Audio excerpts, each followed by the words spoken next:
अभी तो ये दुर्गा माँ का रूप धारण की है, काली का रूप धारण करना बाकी है। संगीता में भी हम लोग हड़ताल पे ही बैठे रहेंगे। चुनाव के समय हम लोग स्ट्राइक तोड़ेंगे, वोट देंगे सरकार के खिलाफ। तरफ तो मैया सम्मान योजना दे रहे हैं, दूसरी मैया सड़क पे बैठी है जो सुबह 10 बजे 8 बजे से लेकर के 1 बजे तक सेंटर में रहो, 1 बजे के बाद BLO का काम के लिए 5 बजे तक भटकते रहो। मेरे पेट में खाना गया नहीं गया, हम कुपोषित हो रहे हैं, मेरे बच्चे कुपोषित हो रहे हैं, सरकार को इसका कोई परवाह नहीं। 10,500 रुपया मिलता था, उसको घटा करके अब 5500 रुपया कर दिया गया। नमस्कार, जोहार, मैं अनिल पटेल और आप सबों का स्वागत है हजारीबाग अपडेट्स में। और आज बात होगी आंगनबाड़ी सेविका सहायिका की। झारखंड की आंगनबाड़ी सेविका सहायिका लगातार अपने मांगों को लेकर सांकेतिक धरने के बाद से अनिश्चित काल धरने पर चली गई है। बता दें कि लंबे समय से अपने मांगों को लेकर लगातार धरना प्रदर्शन करती आ रही थी। फिलहाल ज्ञात हो आप लोगों को कि 2 अक्टूबर पूरे राज्य भर में आंगनबाड़ी सेविका सहायिका मशाल जुलूस निकालकर अपने आक्रोशित को प्रदर्शन किए थे।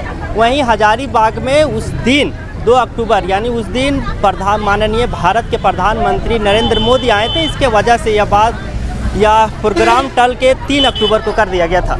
फिलहाल हम इस वक्त मौजूद हैं हजारीबाग के समरनाले के पास और यहाँ जितने भी आंगनबाड़ी सेविका सहायिका हैं सभी आंदोलन के में बैठे हुए हैं और आइए जानते हैं यहाँ क्या कुछ कहते हैं। एक चीज़ और बता दें कि आंगनबाड़ी तकरीबन पूरे राज्य भर में सेविका सहायिका की बात करें तो 38,000 के आसपास है और ये लोग हड़ताल पे आ जाने से पूरे आंगनबाड़ी में ताला लग गया, जिससे 6 साल के नीचे वाले बच्चों का कोई भी तरह का जो युक्त आहार होता है या जो भी चीज़ें होती है आंगनबाड़ी जो भी चीज़ें होती है वो कार्य नहीं हो पा रहा है। तो हमारे साथ यहाँ लीला थी है, उनसे बात करते हैं। आ जाइए आप लोग इधर आ जाइए। और सबसे पहले तो आप लोग को बहुत बहुत स्वागत है हमारे हजारीबाग अपडेट्स में।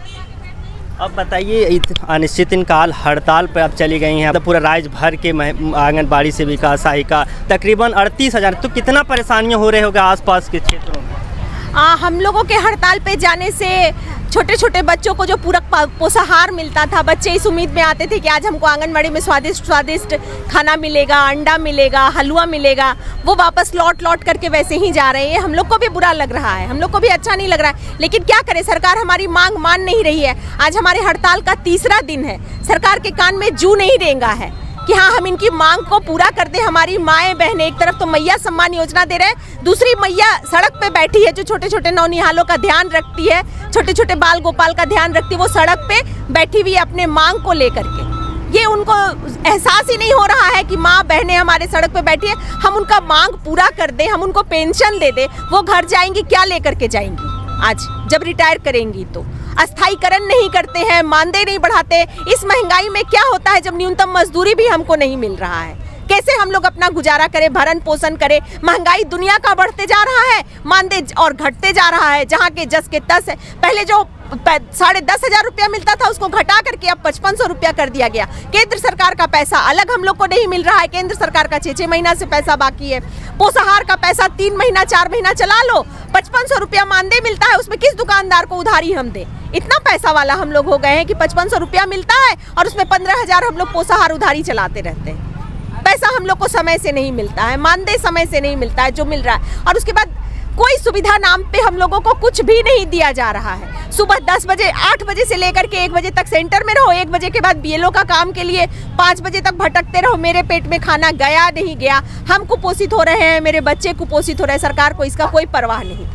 बस इसी का खामियाजा आज जनता भी भुगत रही है, छोटे छोटे बच्चे भी भुगत रहे हैं। इसका सारा जिम्मेवार सरकार है और सरकार की गलत नीति है। अभी तक सरकार तरफ से या जिला प्रशासन तरफ से कोई आश्वासन आया? लगातार आप लोग 3 दिनों से यहाँ पे हैं। नहीं, सरकार की तरफ से कोई आश्वासन नहीं आया है, जिला की तरफ से भी कोई आश्वासन नहीं मिला है कि हाँ वो हम लोगों का मांग पूरा कर रही है या पूरा करने की दिशा में क्या प्रक्रिया कर रही है, हम लोगों को कुछ भी नहीं पता है। और बस यही वजह है, जब तक चलेगा हम लोग हड़ताल पे बैठे रहेंगे। ये अनिश्चितकालीन है, सरकार मांग जब तक नहीं मानती है हम लोग इसी तरीके से बैठे रहेंगे हड़ताल पे। गिरिडीह विधायक सुदीप कुमार सोनू ने आप लोग को आश्वासन दिया था कि 27 तारीख को जो कैबिनेट मीटिंग होगा उसके बाद से कोई आश्वासन दिए क्या? कुछ नहीं, उसके बाद से तो वो हम लोगों के बीच नजर ही नहीं आए हैं। उस दिन जो वो वादा खिलाफी किए हैं, नहीं तो उस दिन का जो हम लोग का आंदोलन था, निर्णायक आंदोलन, उसी दिन हो जाता अगर वो आश्वासन नहीं देते तो।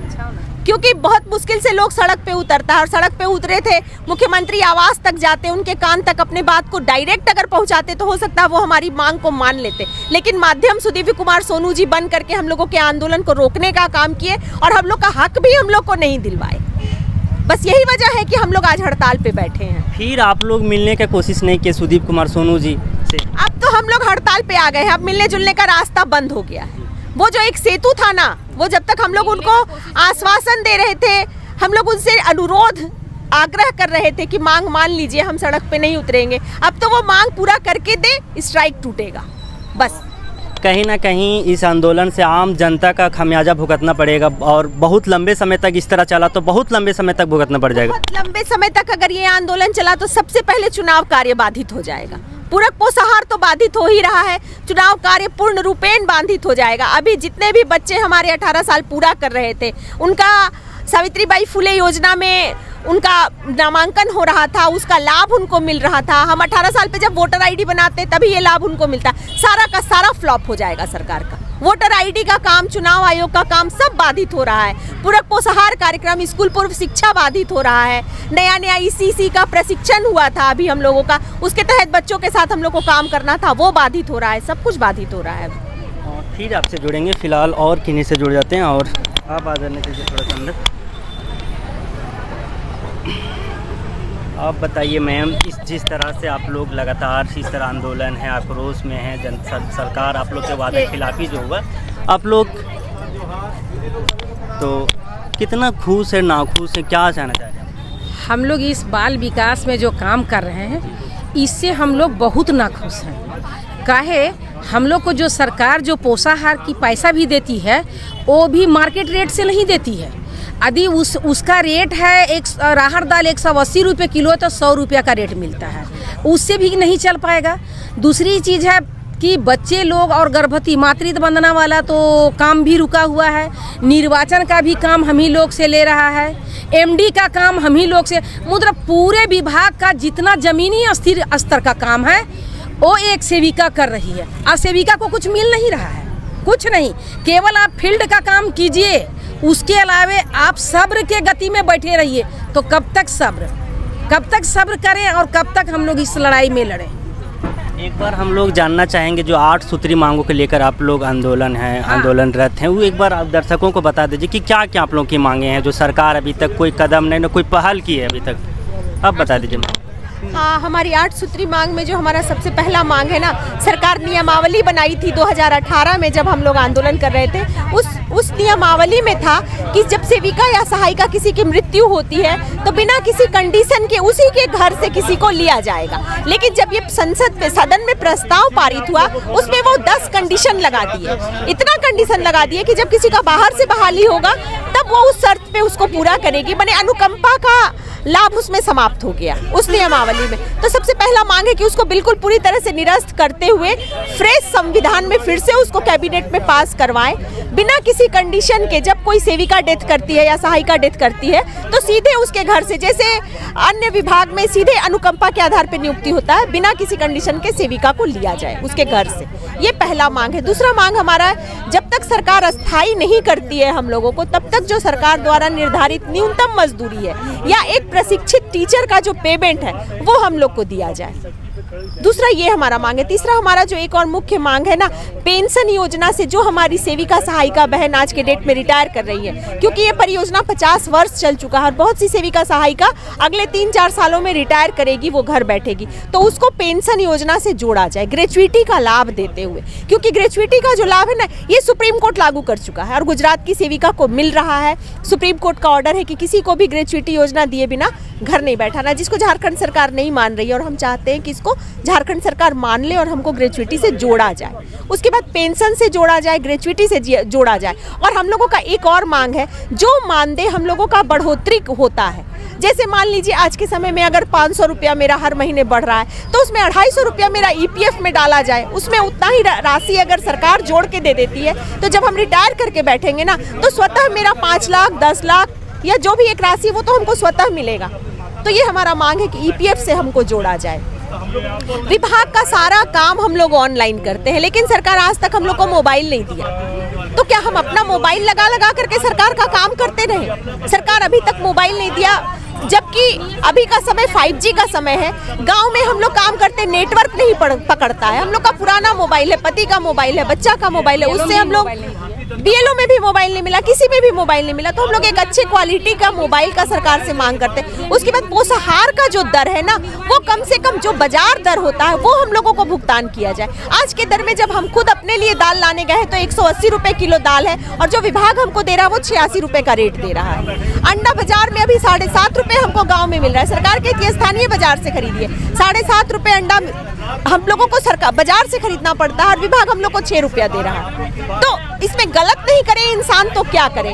हम लोगों को चीनी का जो दर मिलता है, सूजी का जो दर मिलता है, बाजार दर से वो आधा दर हम लोग को मिलता है, और वो भी उसमें समय से कभी हम लोगों को पैसा नहीं भुगतान किया जाता है। तो एक वो भी मुख्य हम लोग का है कि बाजार दर से और समय पर भुगतान किया जाए, ये हम लोग का मुख्य मांग है। एक मांग और हम लोग का, महिला पर्यवेक्षिका की बहाली में केंद्र सरकार निर्धारित कर चुका है कि सेविका से ही महिला पर्यवेक्षिका में 50% लिया जाएगा। झारखंड सरकार 10% सीट भी हम लोग के लिए नहीं रखा है, तो इसका भी हम लोग विरोध करते हैं और मांग करते हैं कि वो 50% मेरा सीट आंगनवाड़ी से ही हमको दिया जाए, क्योंकि इसी विभाग में मेरा उम्र खत्म हुआ है। अब हम किसी और नौकरी के लायक भी नहीं रहे हैं। अगर हमारा प्रोन्नति नहीं होता है महिला पर्यवेक्षिका में, तो जो ग्रेजुएशन की हुई, MA की हुई महिला इस विभाग में आई है कि आज नहीं कल हम महिला पर्यवेक्षिका बनेंगे, अनुभव का लाभ मिलेगा, हम उससे वंचित हैं। तो ये सारी मांगे हमारी सरकार नहीं मानती है, हम अनवरत हड़ताल पे बने रहेंगे। अब आगामी हमको लगता है अक्टूबर में 15 दिन के आसपास आचार संहिता लागू हो जाता है, उसके बाद आप लोग का क्या रणनीति रहेगी? आचार संहिता में भी हम लोग हड़ताल पे ही बैठे रहेंगे। चुनाव के समय हम लोग स्ट्राइक तोड़ेंगे, वोट देंगे सरकार के खिलाफ। सिर्फ उस एक दिन हम लोग वोट देने हड़ताल तोड़ के वोट देने जाएंगे, और उस दिन हम लोग हड़ताल तोड़ देंगे। एक सेविका ही BLO है, एक सेविका ही BLO है। अभी तो ये दुर्गा माँ का रूप धारण की है, काली का रूप धारण करना बाकी है। हाँ, काली का रूप धरना बाकी। यदि काली का रूप धर ली तो अपना घर से बाहर तक को संहार करके बैठ जाएगी। भारत माता की जय। तो पूरे झारखंड भर के सेविका सहायिका लगातार आंदोलन और अपने आक्रोश को प्रदर्शन कर रहे हैं। अभी अनिश्चितकालीन हड़ताल भी संघ की जो अध्यक्षता कर रही थी लीला जी ने बताई कि आक्रोश अभी हम लोग का ये स्ट्राइक जो है टूटने वाला नहीं है। जब तक सरकार हम लोग की मांगों को नहीं पूरी करती तब तक हम लोग इसी तरह आंदोलनरत रहेंगे।